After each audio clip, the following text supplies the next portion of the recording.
Hello students, welcome to our channel GetNet. Myself Ankita Vyas, and we are here. This channel is all about for UGC NET preparation paper 1 and paper 2. Paper 2 is here economics, and right now we are doing market demand function.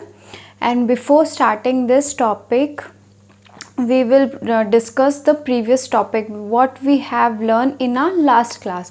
So before starting this, we will revise what we have studied in our last class. So we have studied in our last class what is demand, what is law of demand, and what is demand function of an individual. Okay, so what is demand function of an individual? It depends on the factors which influence the demand of an individual. Suppose different type of factors we have. So we will write the equation what we have studied. QD is equal to function of price X, then income of consumer, taste of consumer, and after that we have taken price of related goods, advertising. So this was the function of individual demand. Okay, individual की demand का ये function था जिसमें क्या factors थे? PX यानी price of good which is consumer is purchasing, then income of a consumer, taste of a consumer, price of related goods and advertising outlay. तो ये क्या था? एक इंडिविजुअल का डिमांड फंक्शन था कि कैसे एक इंडिविजुअल की डिमांड जो क्वांटिटी डिमांड है उसको वो फैक्टर्स, ये जो फैक्टर्स है ये इन्फ्लुएंस करते हैं. तो जैसे अगर किसी कंज्यूमर की इनकम कम होगी तो ऑब्वियसली वो जो कोई क्वांटिटी खरीद रहा है किसी गुड की तो वो क्या होगी? कम होगी. सो ये सारे फैक्टर्स जो इंडिविजुअल की डिमांड फंक्शन को इफ़ेक्ट करते हैं. इसके बाद क्या होता है? हमने क्या देखा था? हमने देखा था कि गिफन गुड्स, वेबलन गुड्स क्या होते हैं, law of demand, demand curve देखा था कि हमेशा डिमांड कर्व क्या होता है? डाउनवर्ड स्लोपिंग होता है और डिमांड और प्राइस में नेगेटिव रिलेशन होता है. फिर हमने देखा था एक्सेप्शन ऑफ डिमांड, डिमांड के क्या क्या एक्सेप्शन है, जिसमें हमने वेबलन गुड देखा था और हमने गिफन गुड्स देखे थे कि वेबलन गुड में ये था कि जो प्रेस्टिजियस गुड्स होते हैं उनकी डिमांड हमेशा प्राइस के साथ ऊपर जाती है. जैसे प्राइस बढ़ेगी तो क्या होगा? डिमांड बढ़ेगी, और वो हमेशा पॉजिटिव होते हैं. जहाँ पे अगर नॉर्मल डिमांड में क्या होता है? प्राइस और क्वांटिटी का क्या होता है? Negative relation. लेकिन वेबलन गुड में क्या था? Positive relation. If demand, price बढ़ी तो क्या होगा? डिमांड भी बढ़ेगी. ओके, तो प्रेस्टिजियस गुड में हमने ये देखा था जो कि वेबलन गुड भी कहलाता है. उसका जो कर्व है वो क्या है? अपवर्ड स्लोप है, अब ऊपर की तरफ उसका कर्व जाता है. और यूजुअली डिमांड में क्या होता है? नॉर्मली डिमांड डाउनवर्ड स्लोपिंग होता है, नीचे की तरफ कर्व आता है. फिर हमने देखा था गिफन गुड्स क्या होते हैं कि जो वो गुड्स जो नॉर्मली बहुत सस्ते होते हैं लेकिन इफ़ उनकी प्राइस भी बढ़ जाती है थोड़ी, लेकिन फिर भी उनकी डिमांड बढ़ेगी. क्योंकि क्या हुआ था? हमने एग्जाम्पल लिया था कि ब्रिटिश जो लेबर्स थे, जो रॉबर्ट गिफन है, उन्होंने कहा था ब्रिटिश के जो लोग हैं, जो पुअर लोग हैं, उनके लिए क्या है? वो एक अफोर्डेबल, लेकिन वो मीट अफोर्ड नहीं कर सकते, लेकिन मीट से क्या सस्ता है? गिफन गुड जो कि है ब्रेड. वो ब्रेड की प्राइस भी बढ़ेगी तो भी क्या होगा? वो ब्रेड ही खरीदेंगे. तो हमने लास्ट क्लास में ये सारी चीज़ें देखी थी.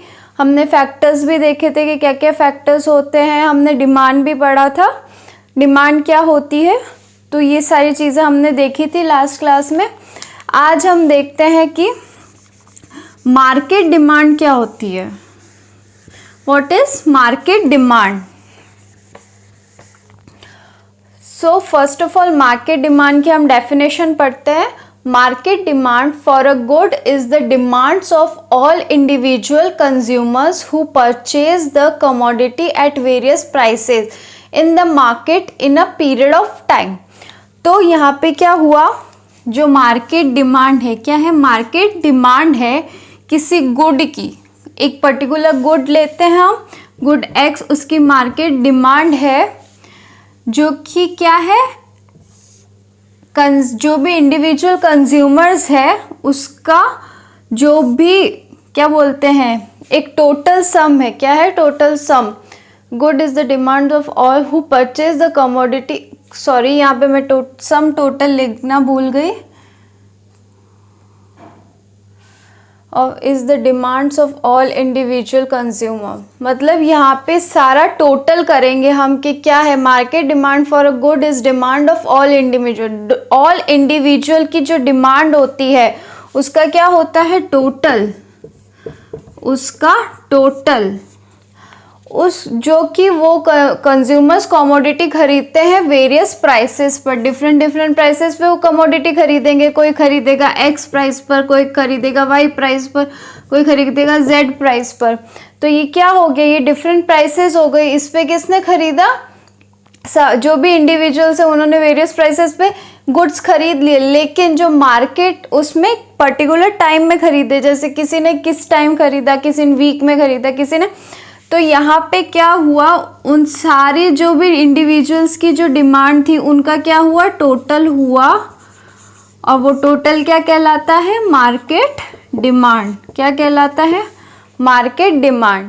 सो मार्केट डिमांड बेसिकली ये होता है कि जितने भी इंडिविजुअल्स है एक एरिया में, सपोज एक पर्टिकुलर एरिया है, एक सिटी है, उसमें जितने भी इंडिविजुअल्स रहते हैं उनकी कमोडिटी डिफरेंट डिफरेंट प्राइसेस पे वो क्या क्या चीज़ें खरीद रहे हैं। ओके, तो और वो कौन से पीरियड ऑफ टाइम में खरीदा, कोई एक महीने में खरीदा, कोई हफ्ते में खरीद रहा है, कोई एक दिन में खरीद रहा है, या कोई साल भर में खरीद रहा है, तो उनका क्या हुआ? टोटल। उनका क्या हुआ? टोटल है, जो कि मार्केट डिमांड कहलाता है।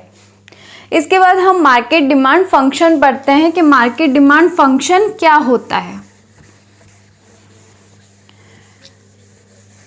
मार्केट डिमांड फंक्शन,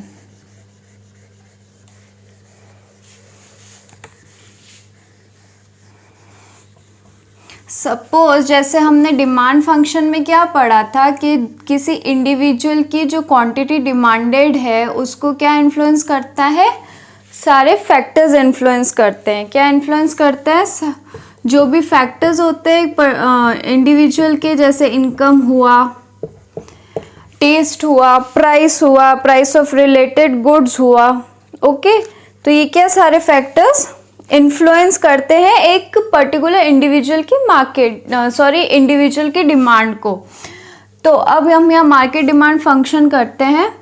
तो इसमें जैसे हमने देखा था, एक इंडिविजुअल है, सपोज एक ए नाम का इंडिविजुअल है। ओके, तो उसकी क्या है, हम पहले क्वांटिटी डिमांड फंक्शन देखते हैं। उसका क्या? F P X I, P X यानी price of good, X I यानी income, I means income, then उसके बाद टेस्ट एंड प्रेफरेंसेस, उसके बाद हमने देखा था p price of related goods, price of substitute और complementary goods. Okay, advertising, and advertising के बाद यहाँ पे एक एडिशनल फैक्टर ऐड होगा जो कि है नंबर ऑफ कंज्यूमर। क्या है? Number of consumer. इतना तो हमने क्या देखा था कि ये है क्या है, ये एक इंडिविजुअल की डिमांड फंक्शन। लेकिन जब हम मार्केट डिमांड फंक्शन पढ़ते हैं तो यहाँ पे एक एडिशनल फैक्टर्स ऐड हो जाता है जो कि है नंबर ऑफ कंज्यूमर। क्या है? Number of consumer. जैसे कि हम एक पर्टिकुलर एरिया में रह रहे हैं, हम एक सिटी में रह रहे हैं या एक हम नेशन में रह रहे हैं, तो उस एरिया में कितने नंबर ऑफ कंज्यूमर है और कितनी पॉपुलेशन है, उसके बेसिस पे हम क्या करते हैं, मार्केट डिमांड फंक्शन को देखते हैं कि हाँ ये ए बी एंड सी ये तीन कंज्यूमर है, इन्होंने अपने हिसाब से कितना कितना किसी गुड को खरीदा और इनकी क्या हुई डिमांड, कितनी हुई, इनका डिमांड फंक्शन क्या हुआ, कि ये डिमांड फंक्शन क्या क्या है उसको अगर हमने ऐड किया तो इनका जो भी टोटल आएगा वो क्या कहलाएगा, मार्केट डिमांड फंक्शन, वो होगा मार्केट डिमांड फंक्शन। सपोज हम एक एग्जाम्पल लेते हैं, क्या हम एक एग्जाम्पल लेते हैं,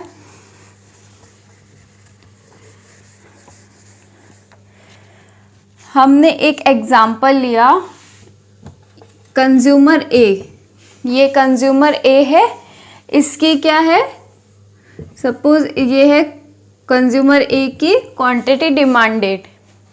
अब हम देखते हैं सारे फैक्टर्स को अगर हम कांस्टेंट रखें, लाइक इनकम, ट्रेस, प्रेफरेंसेस, ये सारी चीज़ें हम कांस्टेंट रखें तो हमारे पास क्या बचेगा, प्राइस।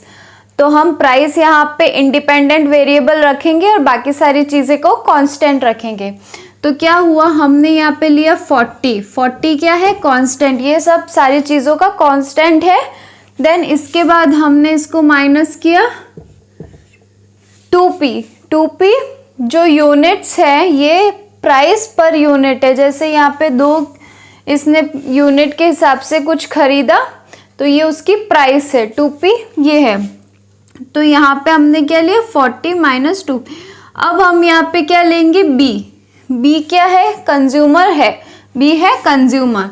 तो अब इसकी हम क्या देखेंगे, डिमांड। इसने यहाँ पे क्या लिया, 60 माइनस 3p कितना हुआ, 60। इसने पर यूनिट के हिसाब से लिया तो इसने क्या लिया, 3 यूनिट के हिसाब से इसने कोई कमोडिटी खरीदी। अब यहाँ पे क्या है, क्वांटिटी डिमांडेड ऑफ कंज्यूमर सी, तो इसने कितना लिया, 80 माइनस 4p, कितना लिया, 80 माइनस 4p। तो ये सारी चीज़ें क्या है, कांस्टेंट है, ये क्या है, कांस्टेंट है। और यहाँ वाली सारी चीज़ें क्या है, एज पर यूनिट के हिसाब से कितने प्राइस पे इसने चीज़ें खरीदी, कमोडिटी खरीदी। तो अब हम इनको क्या करेंगे, ऐड कर देंगे। क्या करेंगे, ऐड करेंगे, जिससे हमें मार्केट डिमांड पता चल जाए।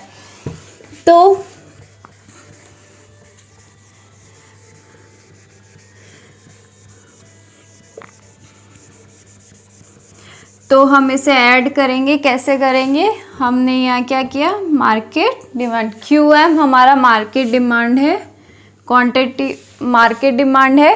देन इसके बाद consumer A plus B plus C, ऐसे भी लिख सकते हैं, ओके। तो इसके बाद हमने क्या लिखा, इसके बाद हमने देखा हमारे पहले कंज्यूमर का क्या था, 40 माइनस 2p, कितना था, 40 माइनस 2p। अब हम इसको ऐड करेंगे किससे, 60 माइनस 3p से, किससे, 60 माइनस 3p। ये इंडिविजुअल्स के डिमांड फंक्शंस हैं, ओके। देन हमने इसको कितना ऐड किया, 80 माइनस 4p, कितना ऐड किया यहाँ पे प्लस।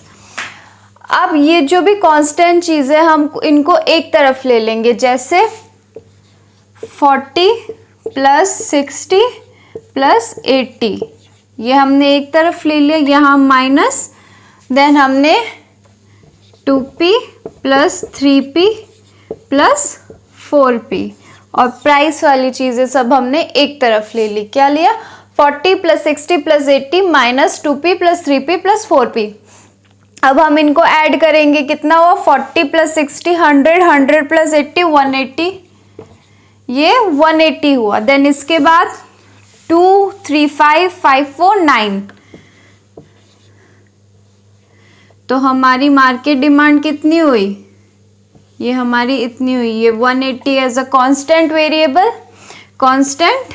और इसके बाद ये हमारा क्या हुआ, 9p, यानी इतनी हमारी टोटल मार्केट के 9 यूनिट्स पर प्राइस के हिसाब से ये हमारी मार्केट डिमांड हुई या मार्केट डिमांड फंक्शन हुआ, ओके। तो जैसे कि हमने पढ़ लिया कि मार्केट डिमांड फंक्शन क्या होता है, उसके बाद हमने एज अ एग्जाम्पल भी देख लिया कि कैसे कैलकुलेट होता है मार्केट डिमांड फंक्शन। अब हम इसको एज अ कर्व में भी देख लेंगे कि कर्व में कैसे मार्केट डिमांड फंक्शन कैलकुलेट होता है।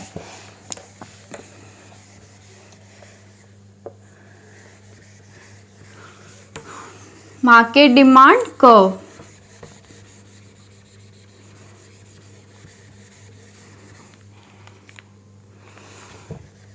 जैसे कि हमने इसे एक इक्वेशन फॉर्म में कैलकुलेट करके देख लिया और अब हम इसे एक कर्व के फॉर्म में कैलकुलेट करके देखेंगे।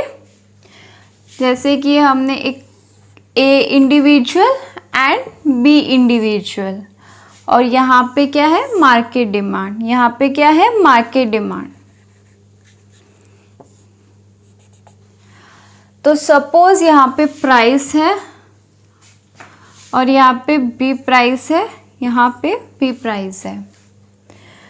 तो यहाँ पे हमने लिया 15 और यहाँ पे हमने लिया 10। ये प्राइसेस है हमारी 15, 10, 15, 10। तो ये एक मार्केट में प्राइस है एक गुड की, और यहाँ पे हम क्वांटिटी ले लेते हैं, क्वांटिटी डिमांडेड।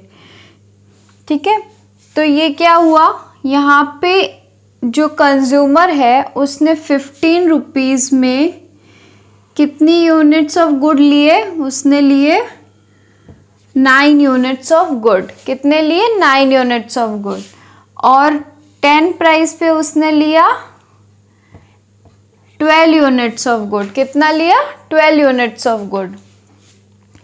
अब यहाँ पे जो कंज्यूमर बी है, ये ए है, ये बी है, और ये मार्केट डिमांड फंक्शन है। Okay, sorry. तो यहाँ पे हमने 15 पे हमने ये लिया ये। अब यहाँ पे 15 पे कंज्यूमर बी कैसे प्राइस लेगा, यहाँ पे कंज्यूमर बी लेगा 10। इसने कितना लिया, 9, और इसने कितना लिया, 10 लिया। और यहाँ पे कंज्यूमर कितना लेगा, यहाँ पे लेगा कंज्यूमर 15। कितना लेगा, 15। तो फर्स्ट कंज्यूमर ने 9, 12 ली ना, 15 प्राइस पे कितनी क्वांटिटी ली, 9, और यहाँ पे 10 प्राइस पे कितना लिया, 12, और इधर 15 प्राइस पे इसने 10 लिया और यहाँ पे कितना लिया, 15। अब इन दोनों की प्राइस को हम ऐड करेंगे। 15 पे कंज्यूमर ए ने लिया 9 और 15 पे कंज्यूमर बी ने लिया 10, तो 9 + 10 कितना हुआ, 9 + 10 हुआ 19। कितना हुआ, 19। एंड जब कंज्यूमर ए ने 10 पे कितनी यूनिट्स ली, 12, और यहाँ पे कंज्यूमर बी ने कितनी ली, 15, तो 10 पे कितना हुआ, 12 + 15 कितना हुआ, 27। तो यहाँ पे कितना हुआ, 27। तो ये हमारी क्या निकल गई, मार्केट डिमांड निकल गई। क्या निकल गई, हमारी मार्केट डिमांड निकल गई।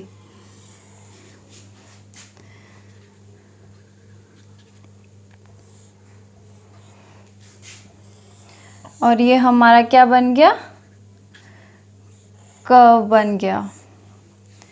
तो ये हमारा मार्केट डिमांड कर्व बन गया। जब हम एक कर्व को दूसरे कर्व से ऐड करते हैं, इंडिविजुअल्स के कर्व को, उनकी जो क्वांटिटी डिमांडेड है, उनका डिमांड फंक्शन है, जब हम उसमें ऐड करते हैं तो वो हमारी क्या हो जाएगी, मार्केट डिमांड हो जाएगी।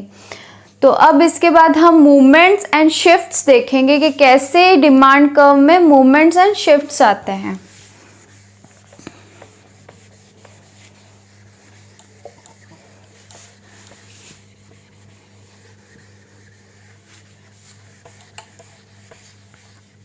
मूवमेंट्स कब आते हैं, जब बाकी सारे वेरिएबल्स कांस्टेंट हो और सिर्फ प्राइस इंडिपेंडेंट वेरिएबल हो। जब किसी कर्व में सिर्फ, या किसी की क्वांटिटी डिमांडेड में सिर्फ प्राइस जो है वो अगर वेरिएबल इंडिपेंडेंट है और बाकी सारे वेरिएबल कांस्टेंट है, तो क्या होगा, वो क्या होगा, मूवमेंट होगा एक डिमांड कर्व में।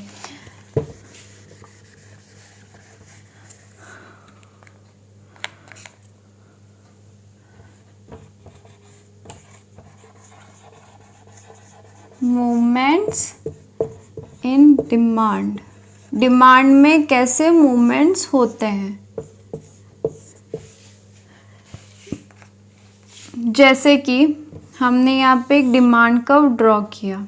क्या किया, डिमांड कर्व ड्रॉ किया। अब हमने यहाँ पे कितनी प्राइस ली, 90, फिर हमने 60 और यहाँ 30। ओके, और यहाँ हमने कितनी कमोडिटीज़ ली, 90 पे हमने ली 30, 20 एंड 10। कितनी? 30, 20, सॉरी 10, 20, 30। यहाँ पे 10, 20, 30। ओके, तो अब क्या हुआ,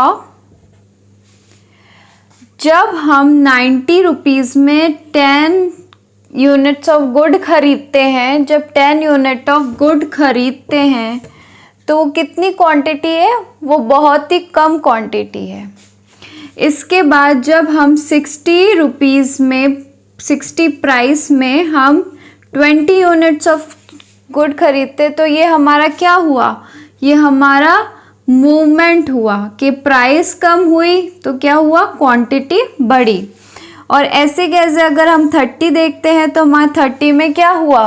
30 में हमने कितना खरीदा? 30 यूनिट्स ऑफ गुड खरीदा, क्योंकि यहाँ पे क्या हुआ? प्राइस बहुत कम हो गया। तो ये भी क्या हुआ? अगर प्राइस नीचे की तरफ मूव करेगी तो क्वांटिटी भी मूव करेगी। तो यहाँ पे ये क्या हुआ? डिमांड कर्व हो गया। तो ये क्या है? हमारा डिमांड कर्व डाउनवर्ड स्लोप होता है। तो यहाँ पे ये क्या हुआ? एक्सपेंशन हुआ। किसमें? क्वांटिटी डिमांडेड में।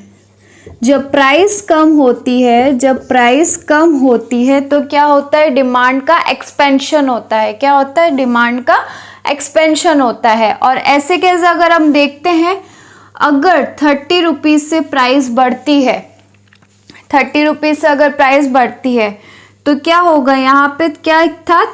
30 पे क्या है? 30 यूनिट्स ऑफ गुड। तो क्या होगा? 30 से क्या प्राइस अगर बढ़ती है तो हमारी क्वांटिटी डिमांडेड कितनी कम होगी? वो किस पे आ जाएगी? वो 20 पे आ जाएगी। किस पे आ जाएगी? 20। क्योंकि अगर 30 से 60 प्राइस बढ़ती है तो हमारी क्वांटिटी डिमांड भी कम होगी, किस पे आ जाएगी? 20 पे आ जाएगी। और ऐसे कैसे अगर 60 से 90 की तरफ जाती है, 60 से 90 की तरफ जाती है तो क्या होगा? 20 से क्वांटिटी डिमांडेड किस पे आएगी? 10 पे आएगी। तो ये हमारा क्या है? कॉन्ट्रैक्शन। ये हमारा है कॉन्ट्रैक्शन। जब प्राइस ऊपर जाएगी तो क्या होगा? क्वांटिटी डिमांडेड में कॉन्ट्रैक्शन होगा। और जब प्राइस कम होगी तो क्या होगा? क्वांटिटी डिमांडेड में एक्सपेंशन होगा।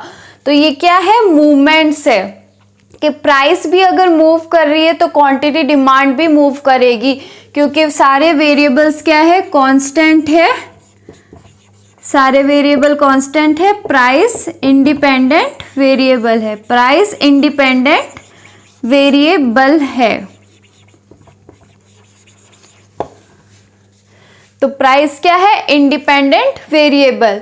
यहाँ पे क्या हुआ? मूवमेंट्स किस में हुआ? डिमांड कर्व में मूवमेंट्स हुआ। और जब प्राइस कम होगी तो क्या होगा? एक्सपेंशन होगा। प्राइस बढ़ेगी तो क्या होगा? कॉन्ट्रैक्शन होगा।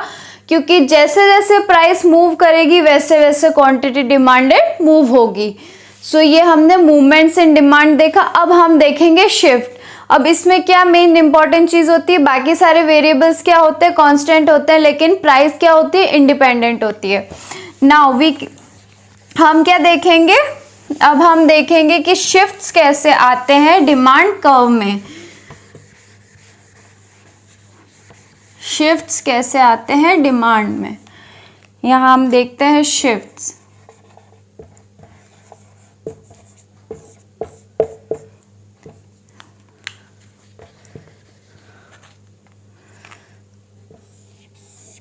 ये हमने एक डिमांड कर्व बनाया। यह हमारा डिमांड कर्व है। ये हमारी क्या है? प्राइस और क्वांटिटी डिमांडेड। सॉरी, हम प्राइस नहीं लेके कुछ और, क्योंकि इसमें प्राइस क्या है? कांस्टेंट वेरिएबल, और बाकी सारे वेरिएबल क्या है? Movable, independent variable. तो सपोज किसी कंज्यूमर की क्या हुई? इनकम बढ़ी या घटी। जैसे कि एक कंज्यूमर ए है, इसकी इनकम में क्या हुआ? इसकी इनकम क्या हुई? बढ़ी। जैसे कि इसकी इनकम बढ़ी तो क्या अब वो वापस कम चीज़ें खरीदेगा? नहीं, वो कहाँ जाएगा? वो कुछ और एक्स्ट्रा चीज़ें भी खरीदेगा अगर इनकम बढ़ती है तो एक्स्ट्रा, तो यहाँ इसका डिमांड कर्व किधर मूव करेगा, इसका डिमांड कर्व शिफ्ट होगा कहाँ पर, राइटवर्ड। डिमांड कर्व कहाँ शिफ्ट होगा, rightward. Demand curve shifts rightward, क्योंकि क्या हुआ यहाँ पे कंज्यूमर ए की जो इनकम है वो बढ़ गई, लेकिन उसका क्या हुआ, डिमांड कर्व शिफ्ट हुआ राइटवर्ड। क्यों, क्योंकि इनकम बढ़ती है तो हमारे पास परचेजिंग पावर एक्स्ट्रा होती है। ओके, तो हम चीज़ें ज़्यादा खरीदते हैं, अगर ज़्यादा खरीदेंगे तो हमारी डिमांड भी बढ़ेगी, तो हमारी इनकम क्या हुई, किधर शिफ्ट हुई, राइटवर्ड शिफ्ट हुई। अब इफ़ किसी कंज्यूमर की इनकम कम होती है, जैसे ये कंज्यूमर है ए, इसकी क्या हुई, इनकम कम हुई, तो इनकम कम होने से क्या हुआ कि इसकी परचेजिंग पावर कम हुई, तो ये अब देख देख के अपना एक्सपेंस करेगा कोई चीज़। जैसे इसके पास एक पर्टिकुलर 100 रुपीज़ है, तो 200 से ये किस पे आया, 100 पे, तो इनकम क्या हुई, कम हुई। इनकम कम होने से इसकी जो परचेजिंग पावर है वो भी कम होगी। परचेजिंग पावर कम होने से ये देखेगा कि हाँ मुझे किस चीज़ की ज़्यादा ज़रूरत है, तो ये क्या करेगा, उस हिसाब से अपनी इनकम को एक्सपेंड करेगा, अपना एक्सपेंडिचर उस हिसाब से करेगा। तो अगर इनकम कम होती है तो डिमांड कर्व शिफ्ट होता है लेफ्टवर्ड। क्या शिफ्ट होता है, लेफ्टवर्ड। तो यहाँ हम क्या करेंगे, डिमांड कर्व कहाँ शिफ्ट होगा, लेफ्ट।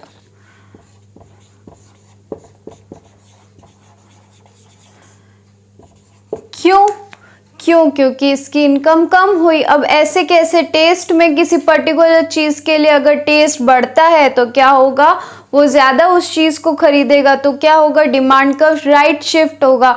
और अगर किसी चीज़ के लिए टेस्ट कम होता है तो धीरे धीरे वो चीज़ लेना बंद कर देगा, तो क्या हुआ, डिमांड कर्व कहाँ शिफ्ट हुआ, लेफ्ट। अगर इंक्रीज होता है तो राइटवर्ड शिफ्ट, डिक्रीज होता है तो लेफ्टवर्ड शिफ्ट। तो ये हमने क्या पढ़ा, शिफ्ट्स इन डिमांड। इससे पहले हमने मूवमेंट्स देखे थे।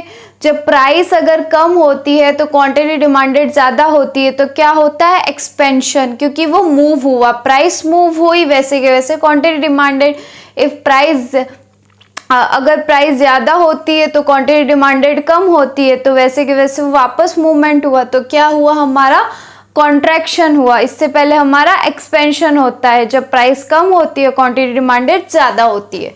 और यहाँ पे शिफ्ट्स में हमने ये देखा कि जब शिफ्ट में किसी चीज़ में इंक्रीज होता है, इनकम में इंक्रीज होता है, टेस्ट में इंक्रीज होता है, तो राइटवर्ड शिफ्ट होता है डिमांड का। और किसी चीज़ में अगर डिक्रीज होता है, जस्ट फॉर एग्जांपल इनकम में डिक्रीज हुआ, तो कहाँ शिफ्ट हुआ, लेफ्टवर्ड शिफ्ट हुआ। अब इसके बाद हम देखते हैं कि डिराइव्ड डिमांड क्या होती है।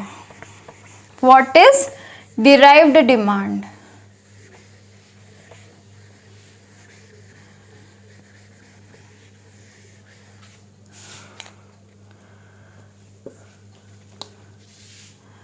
क्या है डिराइव्ड डिमांड?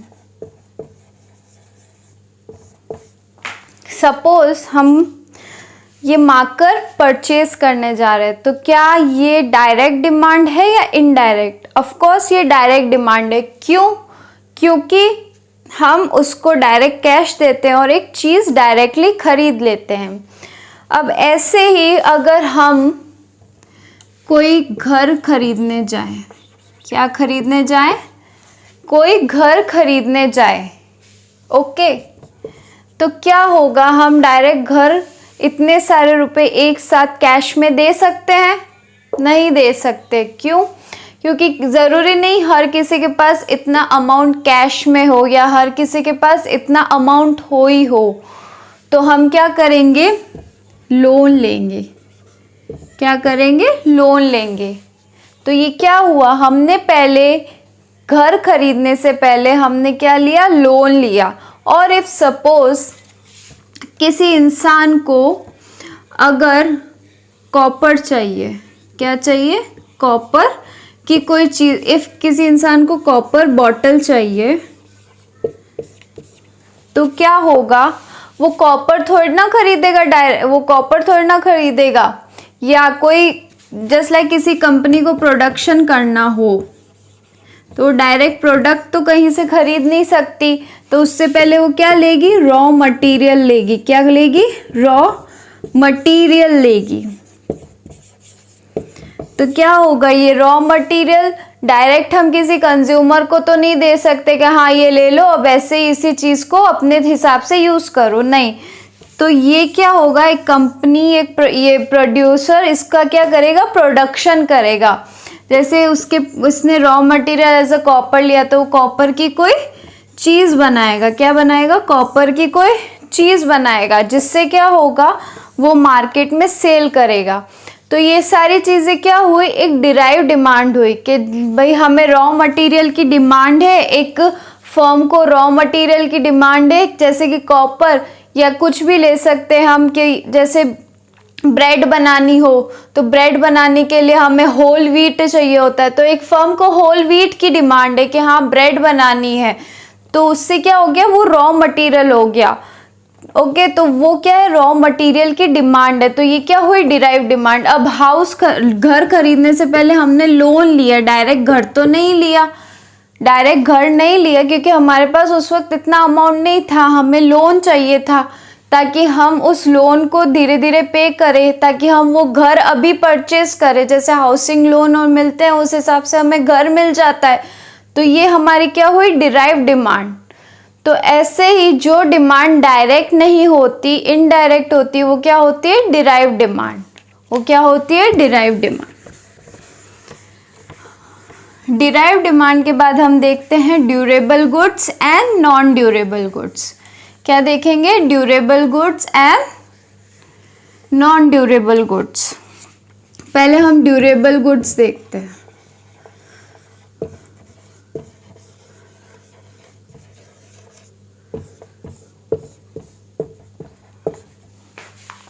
ड्यूरेबल गुड्स क्या होते हैं, ड्यूरेबल गुड्स वो गुड्स होते हैं जो कि लंबे टाइम तक चल सके, जो ये नहीं कि हाँ आज लिया और कल ही वो खराब हो गया।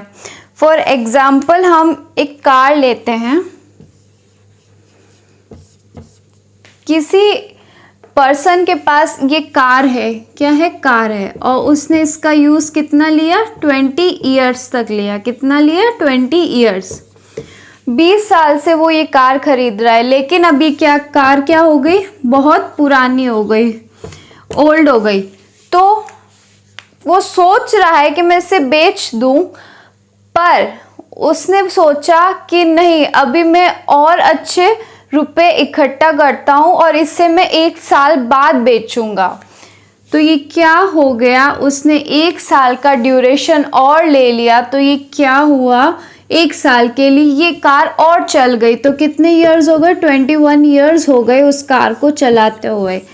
तो क्या हुआ, उस कार की ड्यूरेबिलिटी इतनी हुई कि वो 21 ईयर्स तक चल गई। तो जिस कार की ड्यूरेशन, सपोज जिस गुड की ड्यूरेशन लॉन्ग पीरियड की होती है, लॉन्ग पीरियड की होती है, वो क्या होता है, ड्यूरेबल गुड। वो क्या होता है, ड्यूरेबल गुड। जिस चीज़ की ड्यूरेशन लॉन्ग टर्म पीरियड के लिए होती है या फॉर फ्यूचर के लिए होती है, फॉर फ्यूचर के लिए होती है, वो क्या होता है, वो होता है ड्यूरेबल गुड्स। हम ऐसे कैसे, एक और एग्जांपल लेते हैं।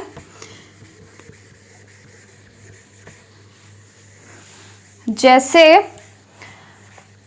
हमने अपने घर में फर्नीचर बनाया था। क्या बनाया था, फर्नीचर।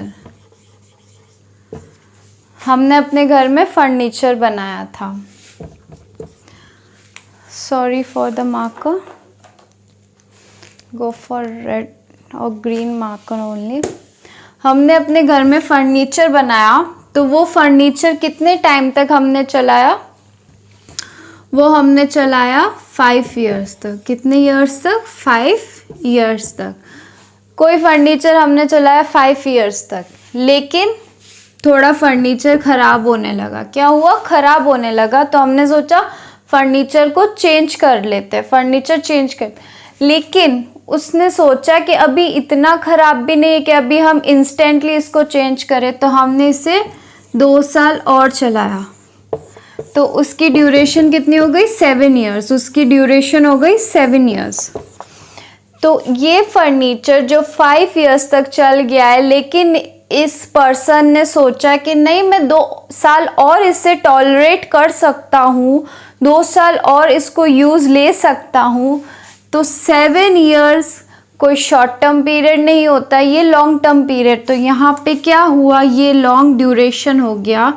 तो ये क्या है? ड्यूरेबल गुड्स जो लॉन्ग ड्यूरेशन के लिए काम आते हैं, जो लॉन्ग ड्यूरेशन तक हम इसे यूज़ ले सकते हैं। क्या कर सकते हैं? यूज़ ले सकते हैं। तो ये क्या हुआ? हमारा ड्यूरेबल गुड हो गया। अब इसके बाद हम देखते हैं नॉन ड्यूरेबल गुड क्या होता है। क्या होता है non durable good? Non durable good, suppose I have this duster, मेरे पास ये डस्टर है, तो मैं इसको कितना चलाऊं? जैसे मैंने ये शॉप से ख़रीदा, मैंने इसको इंस्टेंटली ख़रीद लिया कि हाँ मुझे डस्टर दो, तो ये मेरे क्या यूज़ आ रहा है? मेरे प्रेजेंट के लिए यूज़ आ रहा है। ओके, कि मैंने इसे अभी के अभी यूज़ किया। कितने ड्यूरेशन के लिए? 1 ईयर और 2 ईयर। मैक्सिमम इसको मैं कितना यूज़ कर सकती हूँ? 2 ईयर्स। उसके बाद ये क्या होगा? ख़राब हो जाएगा। तो कोई भी चीज़ जो शॉर्ट पीरियड के लिए यूज़ आए और ड्यूरेशन में यूज़ आए, तो उसे हम क्या कहते हैं? Non durable goods. क्या होता है? Non durable goods. क्या हुआ? ये हमने इसे सपोज परफ्यूम लिया, हमने क्या लिया? परफ्यूम। तो परफ्यूम हम क्या कर रहे हैं कि उसे इंस्टेंटली यूज़ करेंगे। कितना चलाएंगे? 1 ईयर। उसे हम कितना चला सकते हैं? मैक्स टू मैक्स 1 ईयर और 1.5 ईयर। इससे ज़्यादा हम इस परफ्यूम को नहीं यूज़ कर सकते। क्यों? क्योंकि ये नॉन ड्यूरेबल गुड्स है, ये ज़्यादा ड्यूरेशन के लिए नहीं चलेगा, क्योंकि ये शॉर्ट पीरियड ऑफ ड्यूरेशन का गुड है। ओके, तो ये हमारा हुआ नॉन ड्यूरेबल गुड। तो हमने सिर्फ आज इतना पढ़ना है। इसके बाद हम कल से 2 टॉपिक और बचे हैं डिमांड चैप्टर के, जो है bandwagon effect and snob effect. इसके बाद हम स्टार्ट करेंगे न्यू टॉपिक यूटिलिटी। तो आज हमने इसमें क्या क्या पढ़ा था? आज हमने इसमें मार्केट डिमांड फंक्शन पढ़ा। Market demand function, market demand क्या होता है और मार्केट डिमांड फंक्शन क्या होता है। इसके बाद हमने पढ़ा movement and shifts, sorry market demand curve पढ़ा हमने, कि मार्केट डिमांड कर्व हम कैसे बता सकते हैं कि क्या होता है मार्केट डिमांड कर्व। इसके बाद हमने मूवमेंट इन डिमांड पढ़ा, movement in demand and shifts in demand, movement and shifts in demand. इसके बाद हमने देखा डिराइव्ड डिमांड। क्या देखा? Derived demand. और डिराइव्ड डिमांड के बाद हमने देखा durable and non durable goods, durable and non durable goods, durable and non durable goods. तो हमारे ये सब टॉपिक्स हो चुके हैं। तो इसके बाद हम कल से क्या स्टार्ट करेंगे? Bandwagon effect and snob effect. और उसके बाद हम यूटिलिटी टॉपिक शुरू कर देंगे, जिसमें हम देखेंगे कि यूटिलिटी क्या होती है, उसके बाद यूटिलिटी के क्या क्या लॉज है, कार्डिनल यूटिलिटी, ऑर्डिनल यूटिलिटी, उसके बाद हम देखेंगे यूटिलिटी के लॉज, और फिर हम आगे और टॉपिक करेंगे। So thank you for watching this video. If you like, then like, share and subscribe to our channel and press the bell icon button. Thank you so much.